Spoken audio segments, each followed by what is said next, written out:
everyone, hey everyone. Welcome to my YouTube channel. This is Justine from a Black, and please make sure you subscribe because I'm new to this and I need more viewers.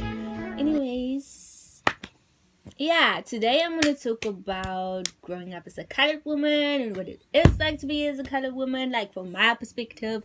And I mean, like, all the stuff, yeah, all the camera just moved like a little bit. But anyhow, it was fun. I was like, this environment is the bomb. I was like playing with the boys, climbing trees, asphalt. I was so dirty when I came home. And playing cowboy and cook in the bushes with the boys and all of that, playing Skalulu in the States, etc. It was like thebomb.com. So I didn't even notice I'm in the hood. I was like, this is thebomb.com. Anyways, as I was 6 years old, I went to school, grade 1, and I went to a Model C school. So obviously they were like white people, like most of the people were white. Like I had like colored friends and all of that, but we spoke different, so we were different. So yeah, then I started noticing the white people are different from me. They live in a fancy neighborhood, and I live here in the hood. And I always was like, I always was, I was like ashamed of where I came from, because I mean, like, imagine bringing a white friend to the hood. They would be like, ew.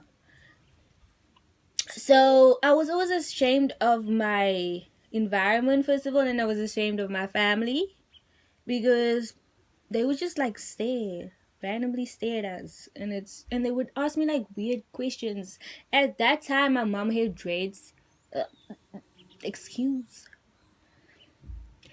And they would always be like, bitch, what did your mom do to her hair? Why is it like that? Like all type of weird questions. Like, come on, man.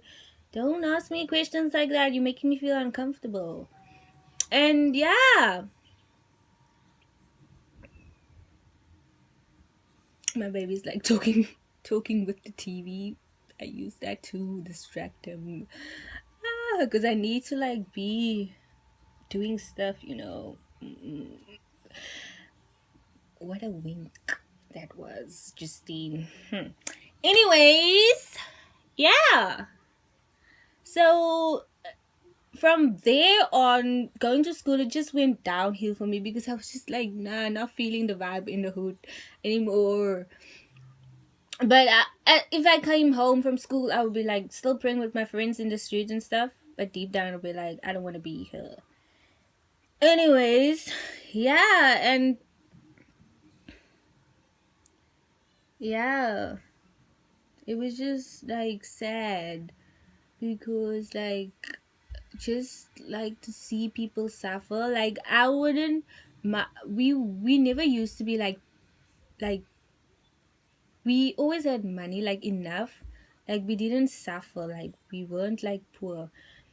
But like people around me were always like poor, and it was always so sad seeing like someone in the streets not having like even the appearances, like not having the right clothes on, like it would be torn or being dirty. So it was always just sad, and we knew these people, like you would know them by their name.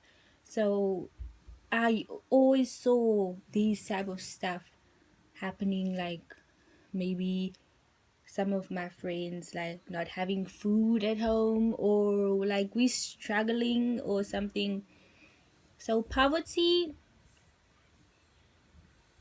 that's a real thing to me because it's something so close to my heart, because I experienced it, not experience it, but I saw it around me. Like it's so sad, and it's still sad. our people have that slavery mentality. Like they were always told they weren't enough. And it's just a generational thing because now it's going on and on and on. And it's time that we start realizing that we didn't get like a peanut brain. We got a freaking brain, and we can be doctors, we can be anything we want. It's so sad how our mentality got scarred in the apartheid years, but it's just life. So yeah. mm. And like as a colored girl, I never like knew how to embrace my hair, because like it was thick, and we always saw these white people having this thin hair. They would just like walk out of the shower and be like, oh, you know. And then their hair would be like loose and wavy and just like va va voom. And so they gave us this relaxer, like all of you know this, and people just relax their hair and blow it, dry it, and their hair broke so much. I never used to do it because my mom didn't like it, but me not doing it, I didn't know how to like manage my hair, so I always wore my hair like up in a bun, and it would get like so tangled. It was so freaking tangled, and it was just bad, man. So I'm kind of grateful for this natural empowerment thingy going on, natural hair empowerment thingy going on, because like now I can embrace my hair and I can like just leave it thick, and no one would like stare at me. They would like tell me your hair is beautiful, and I'd be like, thank you, it's natural, but just don't touch my hair. Anyways, I'm boring. Yeah. And I never knew my worth actually growing up. Like, I never used to look at myself like, damn, honey, you beautiful. No, I didn't do that. I always felt like ugly, because like society always had this picture of a girl like with straight hair, skinny body, and etc as being beautiful. So I never felt beautiful. I never saw people on TV with thick hair being beautiful. Like I always felt ugly, and I'm sure a lot of colored girls felt ugly growing up. And yeah, another thing, my accent, like me speaking this way, people always like were like looking at me weird. And I also went to a high school at Village where, okay, it wasn't that bad, but before I went to Village, I went to in grade 9. I went to a private school by college, and they spoke like rah, rah, rah. So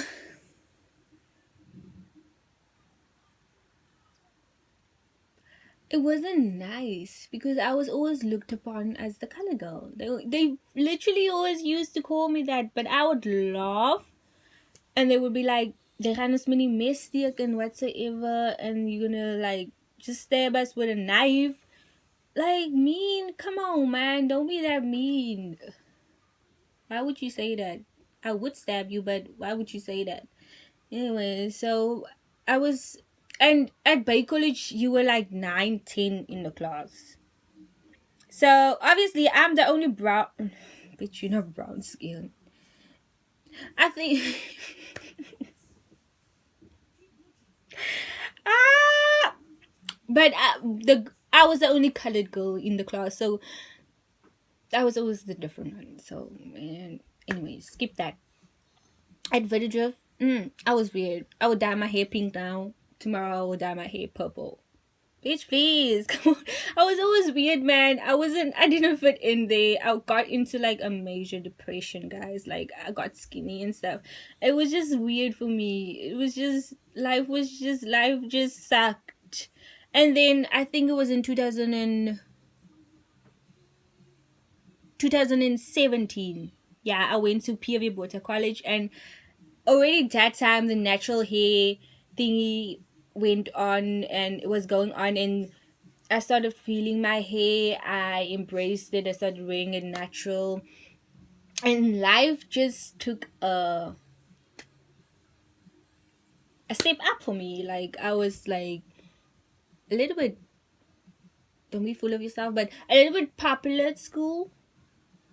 So yeah, bitch. Anyways, it was nice. I was in the top 10, and I was like at the hostel. I was the hostel head girl. So it was nice, and it was just like I was starting to feel myself, and I was starting to embrace modeling and stuff, and having big boobs, because like that was always not a thing in modeling. So yeah, life was good, life was good, life was good. And that's when I started just embracing who I am as a colored woman. And I just want you guys to, like, colored black woman, just go for it. Just no matter what people say, don't focus on what people say. They are just gonna always say stuff. Like, people will literally come to me, especially in the hood, they will be like, what are you doing? What are you doing on social media? Why are you doing this? Why are you posting this? Like, because I am different, and I am not gonna stay in this box. I got dreams, so I'm gonna accomplish it. That's why. I'm not gonna stay here and die here. No. So just learn to, like, if you got talents, if you good in school, just go for it. Just make plans to get out of the freaking hood, please. And teach your kids other things, not the slavery mentality. So yeah, I just want women. Okay, men too. Let's do men empowerment. Yay! Anyways, yeah, just reach your full potential. Like, go for it. Your dreams, plan, structure it. I know we're lazy sometimes, and we just want to do our own thing. We want to party, want to do this, want to impress people. We want to wear the fancy clothes. Instead of like buying a lot of fancy clothes, save up to do something. Start your own business. Come on, guys, we got this. We need to make plans to get out of the hood. Even better, we need to make plans to improve the hood. And if you get there one day, just remember where you came from, and just remember to give back to the community. Because, like, guys, our people are struggling, and it's just so sad. It's not funny. It's so sad. Like, our people are struggling, and we are literally making jokes of it. Like, we would literally make jokes of our struggle. Why are we doing this? Guys, we need to stop. We need to stop making jokes of us struggling. It's just so sad.